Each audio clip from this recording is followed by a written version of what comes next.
pertemuan kali ini kita akan belajar materi tentang pajak penghasilan final. Pertemuan sebelumnya kan kita udah membahas tentang pengertian pajak, terus surat-suratnya apa aja, dan pada materi hari ini kita lebih spesifik lagi tentang pajak penghasilan final atau PPH. Nah, sebelum melakukan pembelajaran, alangkah baiknya kita berdoa menurut kepercayaan masing-masing. Berdoa dimulai. Berdoa disyukurkan. Oke, sebelumnya perkenalkan, nama saya Ibu Zahwa Dwi Andini. Kalian bisa manggil saya Ibu Zahwa. Oke, di sini kita mengenal tujuan pembelajaran terlebih dahulu karena dalam materi pajak penghasilan final ini, Ibu harap anak-anak juga mampu menjelaskan ruang lingkup pajak penghasilan final, menjelaskan dan mengidentifikasi pajak penghasilan final berdasarkan Undang-Undang PPH, menerapkan perhitungan pajak dan objek pajak penghasilan final, terus juga mengidentifikasi pajak penghasilan norma. Lalu yang terakhir itu kita akan menerapkan perhitungan pajak penghasilan untuk peredaran tertentu. Oke, sebelum Ibu yang menjelaskan, ada yang tahu pajak penghasilan PPH itu apa? Oke, boleh dulu. PPH itu pajak yang dikenakan atas penghasilan. Oke, benar banget ya. Pajak penghasilan atau PPH itu adalah pajak yang dikenakan badan atau orang pribadi pada tingkat penghasilan tertentu. Tentunya penghasilan yang dikenakan pajak ini adalah penghasilan yang diterima atau diperoleh selama 1 tahun pajak. Lalu, sedangkan pajak penghasilan final ini adalah pajak penghasilan yang pengenaannya sudah final. Berarti itu nggak bisa dikurangkan oleh total pajak penghasilan tertentu pada akhir tahun pajak. Nah, ketentuan pajak ini ditulis dalam Undang-Undang Nomor 36 Tahun 2008 dan beberapa pasalnya juga ada yang sudah diperbarui di dalam Undang-Undang Nomor 7 Tahun 2021. Selanjutnya di sini ada subjek pajak penghasilan. Nah, subjek pajak penghasilan ini dibagi menjadi dua, yaitu subjek pajak dalam negeri dan subjek pajak luar negeri. Nah, kalau di dalam negeri itu terdapat orang pribadi yang bertempat tinggal di Indonesia, terus juga badan yang berkedudukan di Indonesia, lalu warisan yang belum terbagi. Nah, sedangkan kalau subjek pajak di luar negeri itu orang pribadi yang tidak bertempat tinggal di Indonesia atau badan yang tidak berkedudukan di Indonesia dalam jangka waktu tidak lebih dari 183 hari dalam jangka waktu 12 bulan. Nah, selanjutnya kita akan membahas objek pajak penghasilan. Nah, kalau misalkan kita sewa tanah atau bangunan, itu akan dikenakan tarif 10% dari jumlah bruto nilai persewaannya. Sedangkan kalau misalkan kita ada pengalian hak atas tanah atau bangunan, itu dikenakan PPH final dengan tarif 2,5% dari jumlah bruto nilai pengalihan. Nah, kalau kita ke bank nih, naruh deposito atau kita nabung di bank, nah itu juga akan dikenakan PPH final sebesar 20% dari jumlah bruto yang kita punya. Sedangkan kalau misalkan kita obligasi, itu akan dikenakan PPH finalnya itu 10% dari nilai obligasi tersebut atau nilai diskonto obligasi. Kelima ini ada transaksi penjualan saham di Bursa Efek yang akan dikenakan PPH final dengan tarif 0,1% dari nilai bruto transaksi penjualan saham. Nah, selanjutnya itu ada hadiah undian yang sebelumnya pertemuan sebelumnya juga sudah dijelaskan ya, kalau kita menerima undian itu pasti nanti ada yang udah dikenakan pajak langsung atau yang belum dikenakan pajak. Nah, biasanya hadiah undian itu dikenakan pajak PPH finalnya itu sebesar 25% dari jumlah bruto yang dibayarkan. Lalu selanjutnya itu ada penghasilan dari usaha dengan peredaran bruto tidak lebih dari 4,8 miliar dalam 1 tahun, itu akan dikenakan 0,5%. Nah, kalau misalkan di atas 4,8 miliar itu tarifnya berbeda. Kalau misalkan ada usaha jasa konstruksi, itu juga akan dikenakan tarif PPH finalnya itu berbeda-beda berdasarkan jenis jasanya apa, usahanya apa. Jadi nggak semua usaha itu tarif PPh-nya itu sama. Jadi setiap usaha itu pasti mempunyai tarif PPh yang berbeda-beda. Nah, yang terakhir ini ketika kita ada dividen yang diterima oleh wajib pajak orang pribadi dalam negeri akan dikenakan PPh final sebesar 10% dari jumlah brutonya. Sampai sini ada yang ingin ditanyakan terlebih dahulu? Ada. Oke, udah paham ya? Oke, di sini ada studi kasus pajak penghasilan final. Ada yang mau dibaca studi kasusnya? Siapa yang mau baca? Saya. Oke, Nisa. Legal Square bergerak di bidang properti. Selain menjual rumah, PT Legal Square juga menyewakan tanah dan bangunan. Pada bulan Februari 2023, PT Legal Square menyewakan rumah di Jalan Setiadi nomor 100 kepada Suku Permata Indah untuk masa 2 tahun sebesar 144 miliar dan rumah di Jalan Sultan Agung 175 pada Siti Jaya Abadi untuk masa 5 tahun seharga 260 juta. Berdasarkan data atas sebuah hitungan pajak penghasilan atas penyewaan rumah PT Legal Square. Oke, jadi di sini PT Elegan ini bergerak di bidang properti ya. Selain menjual rumah juga menyewakan tanah dan bangunan. Nah, di sini ada 2 persewa. Ada yang bisa menghitung pajak penghasilan final yang dikenakan CV Permata dan CV Jaya Abadi itu berapa? Saya Bu, bisa. Oke, silakan Desya untuk maju ke depan.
Oke, terima kasih Nesya.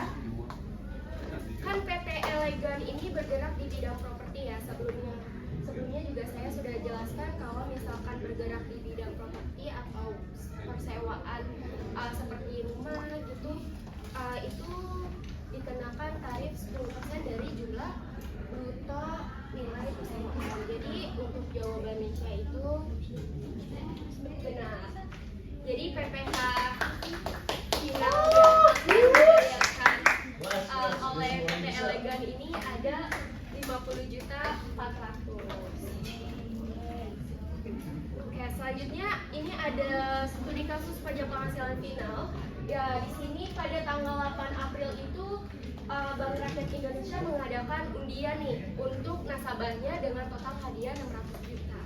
Nah, Herman dan Supriyanto ini merupakan nasabah Bank Rakyat Indonesia yang memenangkan undian tersebut. Herman mendapatkan 1 unit mobil senilai 216 juta dan Supriyanto mendapatkan 1 unit motor senilai 24.600.000. Nah, tadi kan udah dijelaskan ya kalau misalkan hadiah undian itu juga dikenakan pajak. Nah, siapa di sini teman-teman yang bisa menghitung pajak penghasilan yang dikenakan oleh Bapak Herman dan Bapak Supian. Oke, Nabila silakan maju.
Terima kasih Nabila.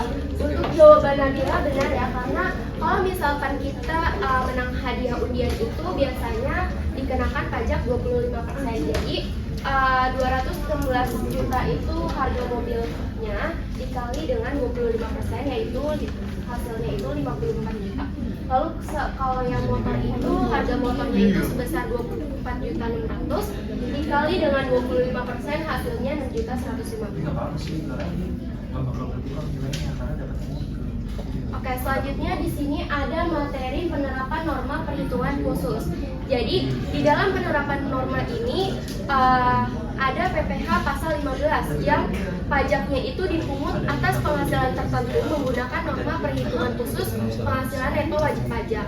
Nah, jenis-jenisnya itu ada banyak ya. Yang pertama itu penghasilan perusahaan pelayaran dalam negeri, penghasilan perusahaan penerbangan dalam negeri, terus juga ada penghasilan pelayaran atau penerbangan luar negeri, dan yang terakhir itu ada penghasilan wajib pajak jasa makron internasional di bidang produksi mainan anak-anak.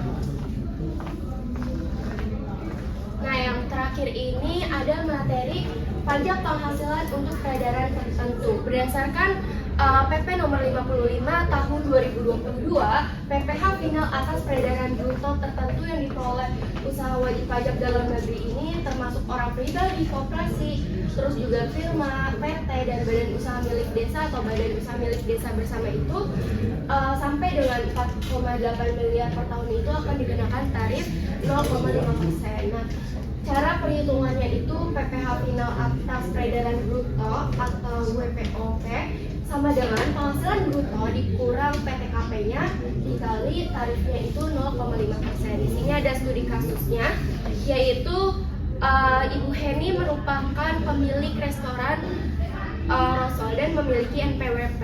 Ibu Heni ini belum menikah dan tidak memiliki tanggungan, yaitu yang berarti tidak kawin garing 0.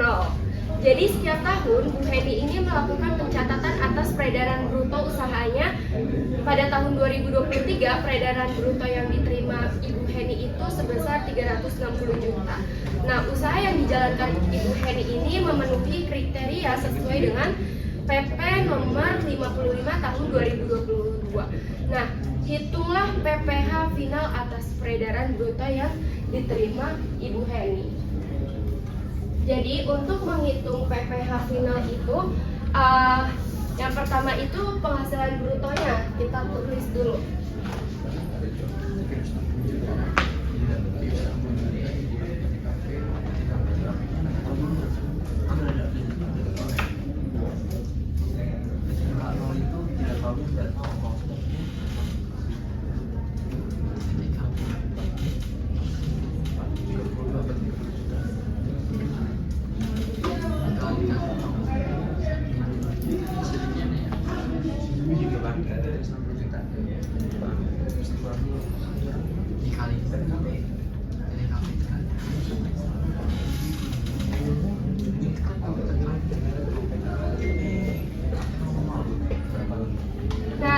Ini PTKP yang Ibu Heni itu kan karena dia tidak kawin dan tidak memiliki tanggungan, PTKP dia yaitu 54 juta.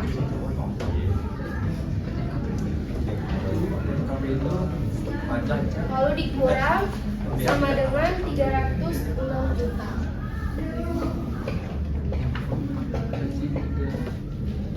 Nah, terus PPh final yang PP nomor 55 itu kita hitung.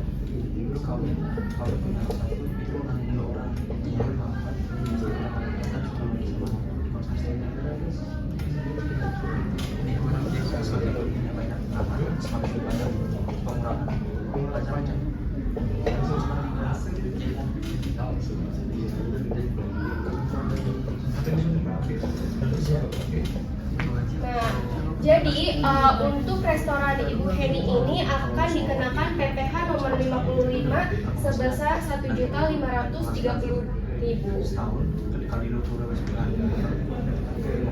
Oke, karena ini materi yang terakhir, selanjutnya kita akan ini ada bentuk evaluasi yang nanti saya akan kirim kalau misalkan kalian belum mengerti tentang materi yang sudah saya jelaskan. Nah, di sini ada ice breaking. Ice breakingnya itu menjawab kuis, jadi pilihan ganda kita mengerjakan bareng-bareng aja ya. Oke, anak-anak mohon diperhatikan terlebih dahulu ya. Ini ada kuis 5 soal. Jadi nanti kita jawabnya bareng-bareng. Tarif PPh final atas bunga deposito adalah 20. Berapa? 20.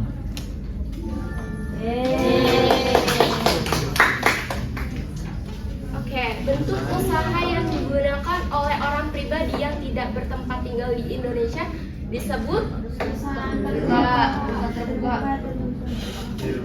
Mana nih? Terbuka.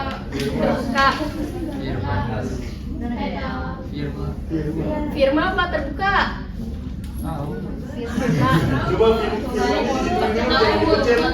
Firma. Sampai membuktikan. Firma.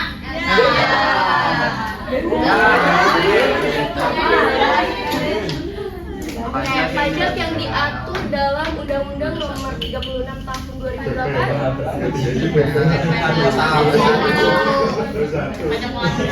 Pajak penghasilan apa PPh 1? Penghasilan. Tahu gua nggak?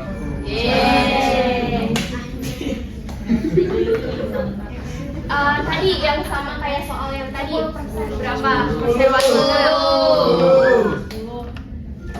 Yes. Oke, yang terakhir. Jenis penghasilan dari simpanan di bank yang dikenakan PPh final. Obligasi. Deposito. Obligasi. Simpanan. Mana nih?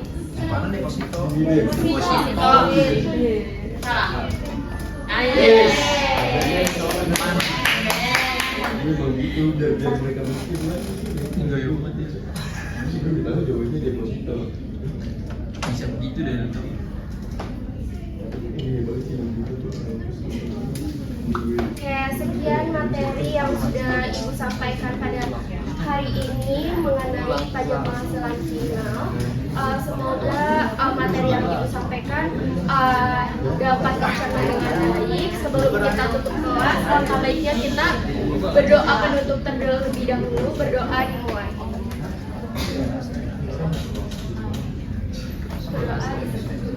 Oke, terima kasih ya anak-anak. Terima kasih Bu.